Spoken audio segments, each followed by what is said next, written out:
Okay then, so now we've set up the connection to the Appwrite project, let's go ahead and start adding some data to it. Now, Appwrite uses a NoSQL database, and within that we have collections of documents, where each document is a bit like a JavaScript object with key value pairs. So we already set up a database collection in the first lesson called Notes, and we just want to now start adding documents to that. Now, to do that, we need two things, the database ID and the collection ID, so that we can specify exactly where we want to save these new documents. To find those, first head to your console, and then you also need to select your project. Once you've done that, go to Databases, which lists all of the databases that you've created for this project. And you can see the database ID right here. So copy and paste that in Notepad or something, because we'll be needing that shortly. Next, click on the database to see a list of collections inside it. And we've only got one collection called Notes with an ID of Notes as well. So copy that value down too, because we'll be using that one as well. Okay, so now we have those two values. Let's head back to the code and add the logic to save new documents. All right then, so we already have a new note form component set up and ready to go. So inside here, we're storing whatever a user types into the text area using some state called content. And that updates every time the text area value changes. And currently, when this form gets submitted, it triggers a handle submit function, which then prevents the default action of the page refreshing. After that, it checks the content isn't empty and then resets the value of the content. So it's inside this if check right here before we reset the content value that we need to save that new content as a note document to the database. Now, instead of writing all of that logic inside this function, instead, I'm going to create an action for this logic and put all of that inside an actions file. Now, actions are a relatively new feature of Next.js, and they're basically functions which can be run on the server and return a value to the client. And we can invoke those actions directly from client components like this one. So then let's make a new actions folder over here to store this action file inside of. And then inside that folder, we want to create a new file called noteactions.ts. And now for any database interactions that we need, we're going to make an action for that inside this file. So then to make an action, we just need to export a function and put the action logic inside that function. To begin with, we'll export an async function, which I'm going to call add note. And this function should take in an argument called content. And the type of that content should be a string. Now the return value is going to be a promise because this is an asynchronous function, but that promise will eventually resolve to be a note object. And that's going to be the note that we save to the database. Now remember, at the start of this course, I showed you a file down here called types.d.ts, where we registered a custom interface, or type if you like, that we can use in this application called Note.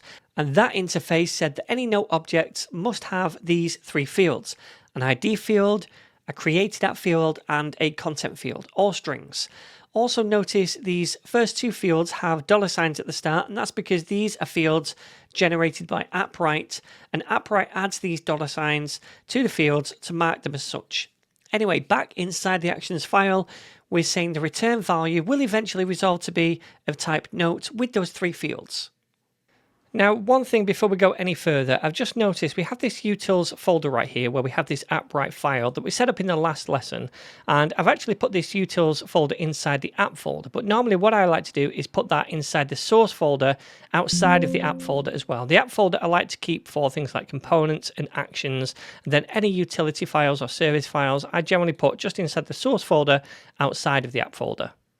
So inside this function then, we need to somehow create a new document inside the database, and to do that we need to import the database's instance we created in the previous lesson from inside the Appwrite file. Remember, we exported the database's value right here, and that's what we now need to import in the actions file so we can use it to interact with the database. So now at the top of the actions file, we can say import, then we want curly braces, and we want to import databases. And that comes from @/utils/Appwrite. Okay, then we can come back down here and we can just say const response is equal to databases, which we just imported, and then we can use a method on that called create document. Now, this method takes in a few different arguments. The first one is the database ID as a string value, which for me is notes app. The second one is the collection ID as a string value, which in my case is just notes. Remember, I showed you how to get both of these ID values at the start of this lesson. And we also need to pass in two more arguments as well. The ID of the new document and also an object to represent the new object or document we want to save. So we can actually tell Appwrite to generate a unique ID for us by saying ID, capitals, dot unique, and then invoking that method. But we also need to import this ID thing right here from Appwrite in order to use it. So up at the top of the file, we can just say import, curly braces, and then we want ID in capitals, and that just comes from the Appwrite package we installed. All right, cool. So finally, we just need to pass in the object which we want to save as the document inside the collection. So let's actually make that new object up here at the top of the function by saying const new note is equal to just an object.